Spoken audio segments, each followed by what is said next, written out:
Chers amis, à l'approche de la date fatidique de l'élection présidentielle du 25 octobre 2025, et plus particulièrement depuis l'annonce de la candidature anticonstitutionnelle du président Ouattara, une fébrilité soudaine est en train de s'emparer du pouvoir au point d'engager une opération d'intimidation et de répression avec l'intensification d'un harcèlement judiciaire et politique des militants du PPACI.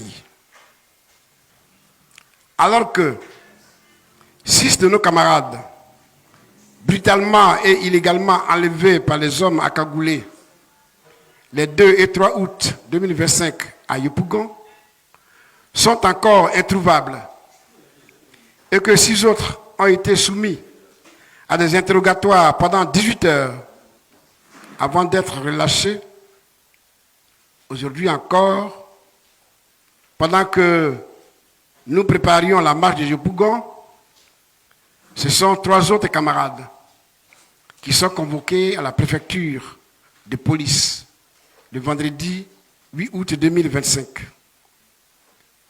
Ce sont le ministre d'État Lida Kwasi Moïse, l'ambassadeur Kone Boubacar et le colonel Keke Joël, colonel des douanes.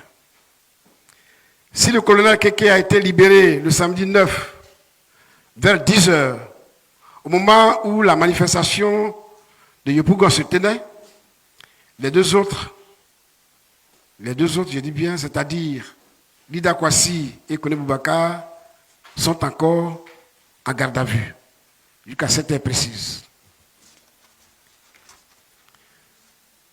Ces derniers cités sont des hautes personnalités qui ont servi l'État de Côte d'Ivoire et qui méritent un minimum d'égard. Ce sont 2 membres des instances de notre parti, le ministre Lida Kwasi Moïse et l'ambassadeur Kone Boubacar, comme je l'ai dit tantôt, sont placés en garde à vue dans des conditions dont la légalité et la conformité aux garanties constitutionnelles suscitent une profonde inquiétude. Ces pratiques constituent une atteinte grave aux principes fondamentaux inscrits dans notre loi fondamentale et ils bafouent les droits protégés par nos lois nationales et nos engagements internationaux. Le Parti des peuples africains Côte d'Ivoire tient à manifester avec la plus grande fermeté sa solidarité indéfectible à l'égard de ces 2 personnalités dont la contribution au renforcement de la démocratie et à la sauvegarde de l'État de droit est largement reconnue. Le PPACI exige la libération immédiate du ministre d'État Lida Kwasi Moïse, de l'ambassadeur Kone Boubacar et de tous les prisonniers d'opinion de tous bords.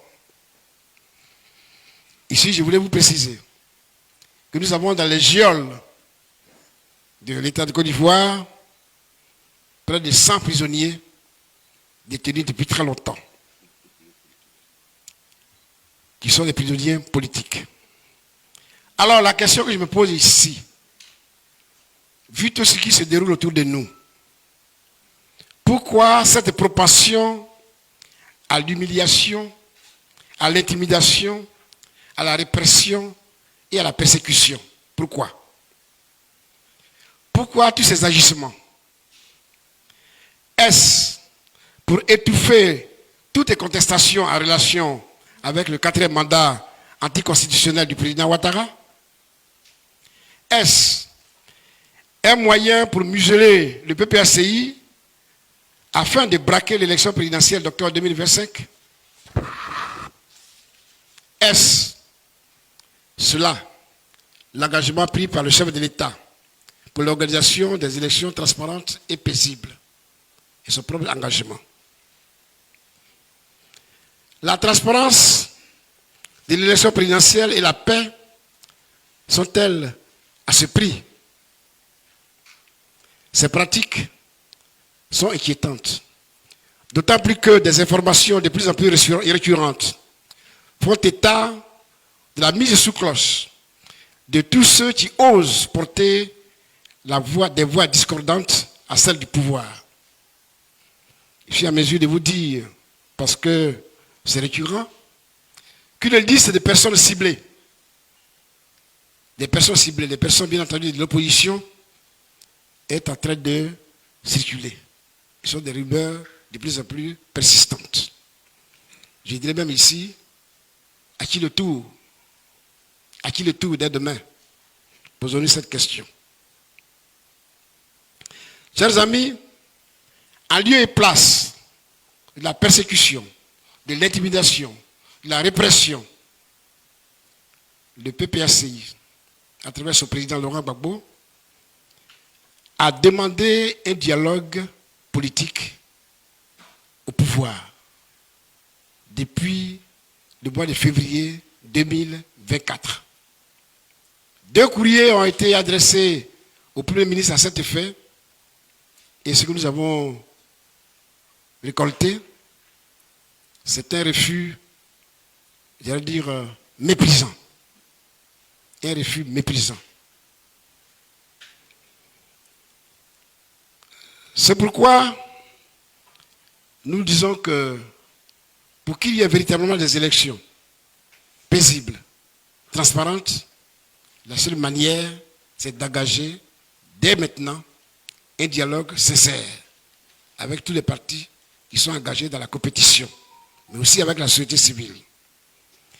Chers amis, je vous ai dit tantôt que nous sommes dans une situation délétère, où l'environnement est trouble, où nous sommes persécutés.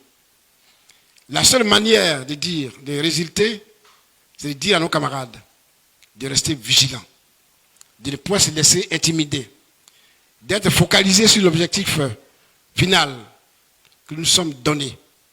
Il s'agit de l'inscription de M. Laurent Gbagbo sur la liste électorale. Il s'agit de sa candidature en bonne et due forme. Donc il s'agit de l'élection inclusive. À cela, nous ajoutons toutes nos préoccupations qui concernent l'organisation d'élections justes, transparentes.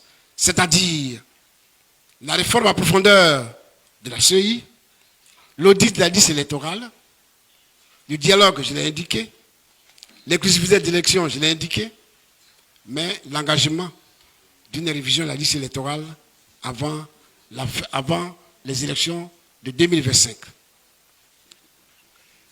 Notre proposition, notre position sur le 4e mandat, si c'est cela qui doit nous valoir des réprimandes, des répressions, des persécutions, cette position est non négociable. Cette position est non négociable. Nous appelons donc nos militants à la mobilisation pour défendre notre cause, qui est une cause noble et une cause nationale. Chers amis, je vous remercie.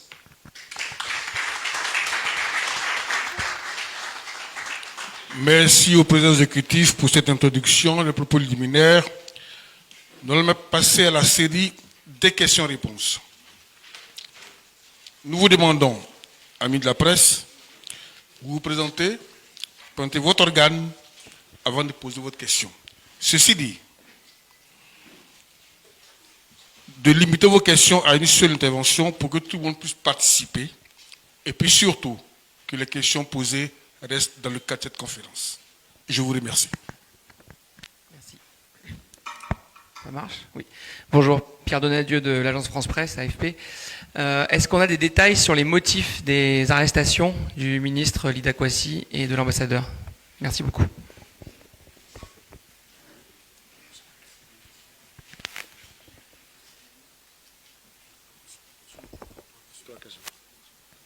On prend 3 questions, les conférenciers y répondent et on revient.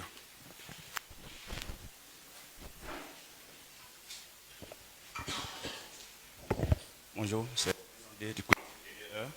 Est-ce que tous ceux qui ont été le ministre d'État et l'ambassadeur Koné Amouaka vont-ils passer devant la justice? Est-ce qu'ils ont été passés devant la justice? Et c'est pour quand?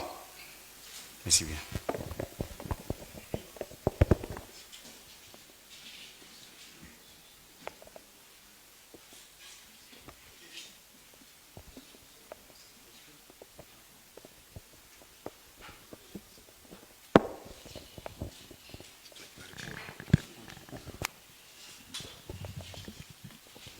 Bon, on va répondre à la première série.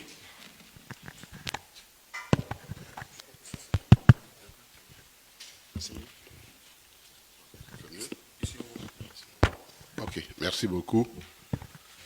Merci beaucoup. Les motifs de leur arrestation,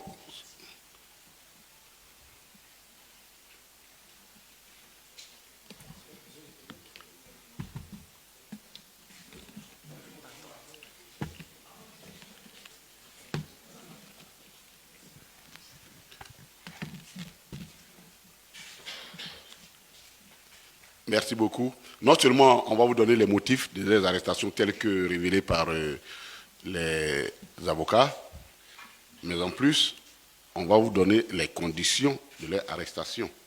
Parce que pour nous, ce sont les deux relèves de ce qu'on peut appeler, ce que tout à l'heure disait le président exécutif, l'arbitraire. Les motifs, selon nos avocats, on leur reproche d'être les instigateurs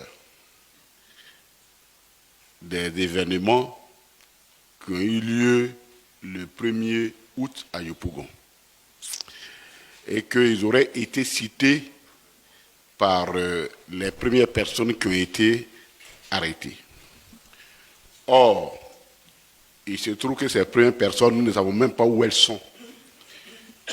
Donc, puisqu'elles n'ont jamais été assistées d'avocats,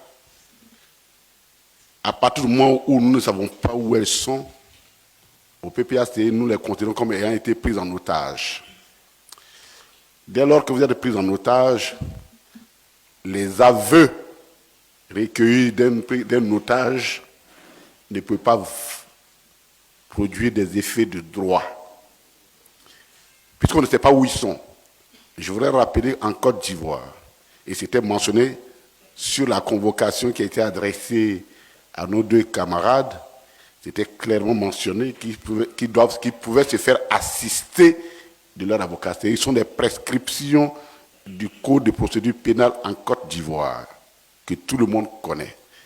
Il se trouve que ceux qu'ils ont arrêtés et dont nous ignorons totalement, parce que nos avocats font les recherches pour savoir où ils sont les localisés, nous ignorons où ils sont, pour nous ce sont des otages. Et dire que c'est la base de leur déclaration qu'on accuse des hautes personnalités de notre parti, cela relève tout simplement de la torture. Et ça nous permet donc de répondre à la question, enfin du moins de dire quelques mots sur les conditions de leur arrestation. Ils ont eu une des convocations et ils devaient comparaître devant, du moins se faire entendre devant à la, comment on appelle ça, à la préfecture de police. Et évidemment, nos avocats se sont allés à la préfecture de police pour soulever des exceptions de droit qui empêchent normalement nos deux camarades d'être entendus par des policiers. L'un est un ancien ministre, l'autre un ancien ambassadeur, et il y a la loi de 2005 qui encadre les procédures engagées contre ces personnes. Malgré ces exceptions qui ont été soulevées et qui sont tout à fait justifiées, le procureur de la République a tenu vaille que nos militants, nos camarades soient entendus. Finalement, c'est à 22 heures qu'ils seront, on va commencer leur audition, qu'ils vont être amenés à la préfecture de police. À partir de 22 heures, nous nous sommes rendus là-bas. On nous a même empêché d'avoir accès à l'enceinte de la préfecture de police. Nous étions une bonne trentaine de cadres qui sont allés rapporter notre soutien parce qu'on ne convoque pas quelqu'un qui ne va pas à un tribunal la nuit. Donc on s'inquiétait. Qu'est-ce qu'on allait faire d'eux? On nous a même empêché d'avoir accès à la préfecture de police. Un impressionnant dispositif policier a été déployé la nuit à cet effet. Nous sommes restés tout le long de la route, de l'autoroute qui va à Bobo, jusqu'à pratiquement 2 heures du matin. Et sur conseil de nos avocats, nous avons, puisque apparemment on était convaincus que ces auditions allaient se terminer jusqu'au petit matin, au moins, ou plus tôt, et finalement nous sommes rentrés. Et depuis ce temps, jusqu'à ce que le lendemain, à 15 heures, nos camarades n'avaient pas mangé. Ils n'avaient pas mangé. C'est le minimum qu'on puisse demander, donner à quelqu'un, ils n'avaient pas mangé. C'est à 15 heures que nous avons pu leur envoyer quelque chose à manger. 15 heures hier à 15 heures. Et donc, de 22 heures jusqu'à 15 heures, ils étaient encore dans ces conditions. Les auditions sont finies vers 17 heures. Ils étaient en train de signer les PV et on espérait que nos camarades devaient être libérés. Nous sommes déportés là-bas pour essayer de les accompagner. Et malheureusement, chemin faisant, on nous a informé qu'ils ne seraient pas libérés et que leur garde à vue se prolongeait. Donc pour nous, quand l'un mis dans l'autre, il s'agit tout simplement d'une torture injustifiée infligée à nos camarades. Or, nous pensons que dans un pays normal, la justice ne peut pas être un instrument de torture. La justice qui règle et qui rectifie le comportement des uns et des autres ne peut pas, elle aussi, se mettre à se comporter de façon irrégulière et de cette façon-là. Et ça, nous tenons à le relever. Nous avons parlé des motifs, mais voici les conditions dans lesquelles ont été entendus et sont encore détenus nos camarades à la préfecture de police. Est-ce qu'ils ont été présentés devant le juge? Non. Ils ont été écoutés, entendus par les officiers de police judiciaire, c'est-à-dire les officiers de la DST, parce que c'est ce qui nous a été rapporté, que c'est les agents de la direction de la surveillance du territoire qui les a interrogés. Et donc, c'est les officiers de police judiciaire. Et pourtant, nous venons de dire que, conformément à la loi, ils n'ont pas cette compétence-là par rapport aux personnes, à la qualité des personnes qui sont poursuivies. Donc, pour le moment, ils n'ont pas encore été devant un juge. Donc, ils ne sont pas inculpés. On ne sait pas quelles sont les charges qui sont retenues contre eux, qui sont du moins qu'on leur impute, puisqu'ils ne sont pas encore passés devant un juge. Ils sont pour le moment encore en garde à vue. Voilà les précisions que nous voulions donner. D'autres questions?